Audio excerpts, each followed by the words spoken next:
기도하러 오신 여러분에게 함께하기를 축복합니다. 우리 한 주간 또 우리 하나님이 지켜주셨는데 우리 감사하는 마음으로 서로 축복하시기 바랍니다. 주님 이름으로 축복합니다. 사랑합니다. 축복합니다. 축복합니다. 네, 축복합니다. 이사야 17장의 말씀은 다메섹과 에브라임 그리고 후반부의 12절부터 14절까지는 아수르의 멸망에 대한 열방의 멸망에 대한 그 예언의 말씀이 계속됩니다. 여기에 다메섹은 그 아람의 수도를 말합니다. 수리아의 수도입니다. 그리고 에브라임은 북이스라엘을 가리키는 겁니다. 그러니까 다메섹, 아람과 북이스라엘 이 두 나라가 망하게 되는 그런 예언의 말씀이 나타나고 또 후반부에는 하나님의 백성들을 하나님이 기회를 줘가지고 하나님의 백성을 치게 했던 그 아수르가 교만함으로 말미암아 멸망되어지는 이런 메시지들이 담겨져 있습니다. 에브라임 북이스라엘에 대한 또 이 아람에 대한 경고라고 말씀을 드렸습니다. 이 당시에 다메섹과 북이스라엘은 유다를 치기 위해 가지고 두 나라가 동맹을 맺게 됩니다. 아람과 북이스라엘이. 따라서 이사야는 다메섹과 이스라엘이 하나님의 심판을 받게 될 것을 예언하고 있습니다. 동맹에서 유다를 치려고 했기 때문에 그래서 하나님은 다메섹과 이스라엘이 심판을 받게 될 것이다. 이 두 나라가 하나님의 심판을 받게 된 근본 원인이 무엇일까? 그것이 오늘 우리에게 중요한 메시지를 주고 있습니다. 자, 그러면은 이 두 나라가 다메섹과 이스라엘이 북이스라엘이 왜 이렇게 망하게 되었을까? 하나님의 심판을 받게 되었을까? 먼저 1절에서 3절 사이를 보게 되면은 이들이 하나님을 섬기는 자녀들인데도 불구하고 하나님을 버렸기 때문이라는 거예요. 결론부터 말씀드리면 우리가 하나님을 버리면 하나님도 우리를 버리신다는 거예요. 중요한 얘기입니다. 어떤 때 우리는 내 자신은 생각하지 않고 어떤 때 하나님만 원망할 때가 많이 있죠. 다메섹과 에브라임은 하나님을 마음에 두지 않았다 그랬습니다. 마음에 두었던 때는 괜찮았는데 하나님을 마음에 두지 않았다. 다메섹은 수리아의 수도고 에브라임은 북이스라엘이라고 말씀을 드렸습니다. 이들이 서로 군사 동맹을 맺어가지고 하나님께서 택하신 남유다를 공격했습니다. 우리 이미 이사야서 7장 1절에서 9절 7장에서 이 사건을 보았습니다. 그러므로 이 선지자는 다메섹이 무너져서 성읍을 이루지 못하고 무더기가 될 것이다. 그래서 1절에 보면 그렇게 말하죠. 보라 다메섹이 장차 성읍을 이루지 못하고 무너진 무더기가 될 것이다. 다메섹은 수리아의 성읍입니다. 그러므로 다메섹이 무너져서 성읍을 이루지 못한다고 하는 이 말은 결국 전 국가가 멸망하게 될 것이다 하는 이런 예언인 것입니다. 이제 선지자는 구체적으로 성읍들이 버림을 당할 것이라고 말하는데 어떤 성읍들이 버림을 당할 것이라고 말합니까? 2절에 보면은 아로엘의 성읍들이 버림을 당할 것이다. 아로엘의 성읍들이 버림을 당한다. 여기 아로엘의 성읍은 세 도시를 의미합니다. 하나는 유다 지방에 있고 다른 하나는 요단강 동쪽 이스라엘 땅 동쪽에 있고 또 다른 하나는 그 북쪽에 있습니다. 그걸 아로엘 성읍이라 이렇게 불렀던 것입니다. 그런데 이 성읍들이 멸망당하게 될 것이다. 이사야의 이 예언이 우리가 열왕기하 15장 29절에 보면은 이 예언이 그대로 이루어집니다. 이 예언은 디글랏 빌레셀이 침략으로 말미암아 이 성읍들이 그대로 무너지는 그 얘기가 이 말씀이 이 예언이 그대로 성취가 됩니다. 열왕기하 15장 29절 이하를 참고하시기를 바랍니다. 이렇게 버림당한 아로엘의 성읍들은 양무리를 치는 곳이 되어가지고 양이 누워있으나 그 양들을 놀라게 할 자가 없을 것이라. 2절 하반절에 보면 그렇게 말하죠. 다시 말해서 성읍에는 사람이 살아야 정상인데 그곳이 황폐해져가지고 가축들이 방목 상태에 있는 것을, 그 사람이 살아야 되는데 가축들만 와서 울거리고 있다는 거죠. 바로 아로엘의 성읍들은 광야와 같은 상태로 전락되고 말 것이다. 그렇게 다 심판을 받게 될 것이다. 이사야서 10절에 또 스가랴에 가면은 이 말씀이 또 소개되는 것을 보게 됩니다. 이제 다시 이사야 선지자는 3절에 보면은 에브라임의 요새와 다메섹 나라와 아람의 남은 백성이 멸절하여 이스라엘 자손의 영광이 되리라. 이 말은 이스라엘과 아람 모두가 하나님의 징벌을 받아가지고 그 모든 자랑거리가 사라지게 될 것을 나타내고 있습니다. 다메섹과 바로 에브라임이 이렇게 다 사라지게 된다. 4절과 5절의 연속해서 나타납니다. 다메섹과 이스라엘이 이렇게 되는 원인은 하나님을 잊어버리고 우상을 섬겼기 때문입니다. 하나님 마음을 두지 아니하고 하나님을 버리니까 하나님도 이들을 버리게 됩니다. 이들은 하나님을 버렸기 때문에 하나님께서도 이들을 버리셨다. 하나님께서는 당신을 의지하고 사랑하는 자를 사랑하시고 복 주신다고 했어요. 시편 2편에도 보면 하나님을 사랑하는 자에게 복을 주신다 이렇게 약속을 했어요. 그러나 출애굽기 34장 7절에 보면 하나님을 거역한 자들에게는 악을 3, 4대까지 보호한다. 악을 3, 4대까지 보호한다. 출애굽기 34장 7절에는 그렇게 말합니다. 그러므로 우리는 하나님께서 기뻐하시는 일이 무엇인지 분별하는 것이 중요하다는 거죠. 하나님이 무엇을 기뻐하시는가? 하나님과 거리가 자꾸 멀어지면 내가 하나님과 거리감을 두게 되면 하나님도 나와 거리감을 두기 때문에 나에게 관심이 없어지는 거예요. 그렇다고 우리가 하나님을 원망할 수 있습니까? 그래서 우리는 하나님을 버리지 않도록 우리의 마음 중심에 언제나 하나님이, 우리가 성령 하나님이 우리를 인도할 수 있도록 자리를 잡을 수 있도록 우리 마음의 중심에 모시고 이 시대를 승리하기를 축복합니다. 그러면 하나님의 자녀는 하나님 끝까지 보호하십니다. 그 다음에 우리가 4절부터 11절 사이를 보면은 하나님을 바라보지 않았기 때문에 결국은 다 망한 거예요. 우상 숭배와 하나님을 마음에 두지 아니하고 하나님을 바라봐야 되는데, 하나님 바라보고 가면 되는데 하나님을 바라보지 않았기 때문이라. 다메섹과 에브라임에 대한 하나님의 심판은 너무나 처절합니다. 4절과 5절에 나타나죠. 이스라엘의 영광이 시들고 그 부가 가난으로 바뀔 날이 올 것이라고 합니다. 또 그때 이스라엘은 곡식을 베어 내고 남은 이삭들까지 모두 죽는 것처럼 르바임 골짜기는 황망하게 될 것이다. 이스라엘이 철저하게 파괴될 것을 말하고 있습니다.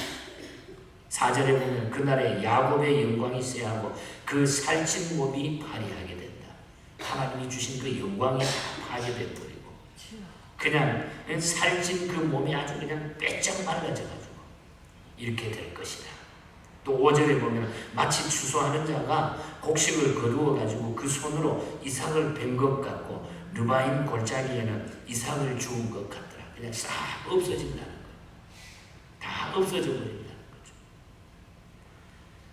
이렇게 철저하게 하나님께서 심판하신다. 그러나 그 다음에 우리가 중요한 메시지를 여기서 발견하는 것은 우리가 6절을 보면 그러나 하나님의 심판이 그렇게 철저하지만은 그런 중에도 몇 사람을 남겨두시겠다 이렇게 말하고 있습니다. 6절에 보면 그렇게 말합니다. 6절 말씀을 읽어드리면 그러나 그 안에 죽을 것이 나물이니 감람나무를 흔들 때에 가장 높은 가지 꼭대기에 과일 2-3개가 나무 같겠고 그 다음에 무성한 나무의 가장 먼 가지에 4-5개가 나무 같으리라. 이스라엘의 하나님 여호와의 말씀이니라. 이게 무슨 얘기입니까? 여기서 우리는 하나님께서 엄중한 재앙 중에서라도 국률을 잊지 않으셨음을 알 수가 있어요. 그럼 남은 자들은 무엇을 합니까? 7절에 보면은 그날에 사람이 자기를 지으신 이를 바라보게 됐고 그의 눈이 이스라엘의 거룩하신 이를 뵙겠고 남은 자들이 하나님께로 돌아오고 하나님을 바라보게 될 것이다. 곧 하나님께서는 환난을 당해서 환난을 당하고 환난을 많은 겪는 그 가운데 그 환난을 통해서 당신의 백성들이 죄악에서 돌이켜 하나님께로 돌아오도록 그렇게 하신다는 거죠. 이렇게 하나님의 지혜는 우리가 측량할 수가 없어요. 측량할 수가 없어요. 하나님을 가장 미련하는 것이 사람에게는 뭐라 그랬어요? 지혜가 있고 하나님의 약한 것이 사람보다 훨씬 강하다고 그랬습니다. 전에 이들은 자기들만이 생각하는 자기 자신을 믿고 우상을 만들어 우상을 의지했습니다. 에브라임은 자기를 보호하시는 하나님을 잊어버렸습니다. 7절에서 11절 사이를 쭉 읽어보면 자기를 보호해 주시는 하나님의 백성인데도 불구하고 하나님을 잊어버린 거예요. 이제는 하나님의 심판 아래 살아남은 자들은 거룩하신 하나님을 바라보고 전능하신 하나님을 의지하게 되었다. 그러니까 그 심판 가운데서도 하나님께 바로 서는 자, 하나님을 바라보는 자들은 하나님께서 지켜주신다. 과일나무에 우리가 높은 데 거는 몇 개 남겨놓는 것처럼 못 따잖아요. 어떤 데는. 또 우리 한국 같은 데는 씨한다고 새들이 먹든지 씨한다고 남겨두잖아요. 그런 것처럼 하나님의 백성들이 어떤 환난 가운데서도 남는 자가 있다. 남는 자가 있다. 남은 자들은 하나님의 매를 맞은 후에야 정신을 차릴 것입니다. 그러나 끝까지 남는 자에게는 하나님께서 놀라운 은혜를 주신다. 하나님을 바라보고 사는 것이 중요하다. 우리 한번 따라합시다. 하나님을 바라보자. 예수 바라보고 하나님 바라보고 사는 것이 이 시대에 가장 우리가 귀한 길입니다. 사는 길. 그래서 이 말씀을 읽다가 맞아. 그렇지. 그렇게 쉬운 건데도 불구하고 왜 그렇게 미련하게 살았을까? 막 내 가슴을 쳤어요. 어제 이 말씀을 준비하다가 그렇구나. 하나님 바라보면 다 되는데. 아멘. 여러분 하나님 바라보시기를 바랍니다. 아멘. 그러면은 마음에 맥혔던 체중이 쫙 내려가는 거예요. 하나님 바라보는 자가 승리자고 기쁜 자고 즐거운 놀라운 은혜를 힘입고 살아가게 될 줄 믿습니다. 아멘. 마지막 12절부터 14절까지는 예정된 하나님의 심판 때문에 다 이 아수르가 망하게 되고 열방들이 망하게 됩니다. 하나님께서는 아수르를 도구로 사용하신 후에 저들을 꾸짖으시고 멸망시키셨다고 해요. 12절과 13절 말씀이 그 얘기. 하나님께서는 아수르를 그냥 하나님의 백성들을 회개시키고 깨닫게 하기 위해서 심판의 도구로 사용했는데 나중에 자기네가 마치 하나님이 된 것처럼 블레셋도 그랬고 하나님이 도구로 사용됐던 나라들이 왜 마지막에 다시 망하게 되느냐.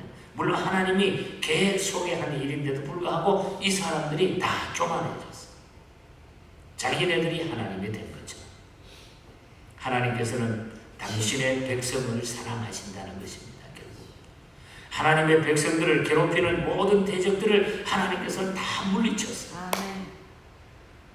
강대국이나 이 세상의 세력이 아무리 요란하다고 해도 잠깐 동안에 지나지 않습니다. 세상의 북이 영하는 잠깐. 그래서 세상 일들은 아수르 같은 거예요. 바벨론 같은 거예요. 하나님의 능력 앞에는 바람 앞에 겨와 폭풍 앞에 티끌같이 된다고 그랬어요. 그래서 13절에 그러잖아요. 주께서 그들을 꾸짖으시리니 그들이 멀리 도망하니 산에서 겨가 바람에 흔들림 같겠고 폭풍 앞에 떠는 티끌 같을 것이네. 그냥 바람이 불면 티끌이 확 날아가는 것처럼 모래가 막 이렇게 날아가는 것처럼 그들이 다 날아가 없어지리라. 하나님께서는 타작마작에서 쭉정이를 고르듯이 이스라엘의 대적들을 전부 다 물리쳐 주셨다. 여러분, 그래서 하나님의 백성들은 결국 끝에 가면 하나님의 백성이 승리자가 되는 거예요. 아멘. 잘 인내하시라. 이 세상은 인내하는 겁니다. 견디는 거예요. 언젠가는 우리가 하나님 나라 가야 되니까 아멘. 그때까지 우리가 인내하면서 견디면서 하나님 바라보면서 우리가 살아가면 됩니다. 여러분, 힘들고 어려울 때 이 말씀이 저와 여러분에게 큰 위로가 되시기를 바랍니다. 여러분, 세상에는 어떤 데 착한 일하고 인정받을 수 있지 몰라요. 울 때 좀 위로를 받을 수 있을지 몰라요. 그러나 그걸로 해결이 되는 게 아니에요. 믿음이 최고로 중요하다. 아멘. 예수 믿는 것이 정말로 우리에게 가장 중요하다는 것을 보여주고 있어요. 아침에 우리가 로버트 로리 목사님의 찬송을 같이 불렀잖아요. 울어도 못하고 힘써도 못하고 참아도 못한다는 거. 그러나 믿으면 하겠네. 믿으면 하겠네. 원래 이 제목이 Weeping will not save me라고 하는 그런 찬송입니다.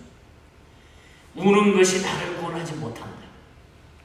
우는 것이 나를 구원하지 못한다. 그러나 믿으면 하겠네, 순종하면 하겠네, 주 예수만 믿어서 그 은혜를 힘입고 오직 주께 나가면 영원 삶을 얻네. 아멘. 예수만 믿으면 된다는 거예요. 예수 믿고 예수 바라보자는 거예요. 세상의 일 가지고 해결할 수가 없다.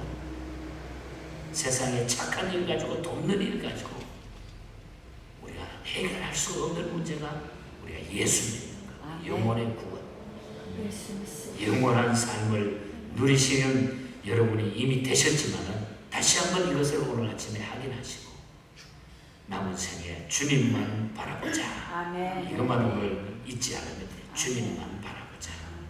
주님만. 아멘. 물론 목사도 바라보고 장로님도 바라봐야 되겠지만 권사님도 바라봐야 되겠지만 주님을 바라보자. 주님을 바라보자. 내가 우리 그 손자 마이카 이 녀석이 얼마나 나를 좋아하는지. 근데 요즘 자꾸 조금 커가니까요. 달라져요. 사람 바라보는 게 달라져요. 자꾸 세상을 많이 하니까 지식이 나름대로 아이들이 잘하니까 우리 사람도 똑같아요.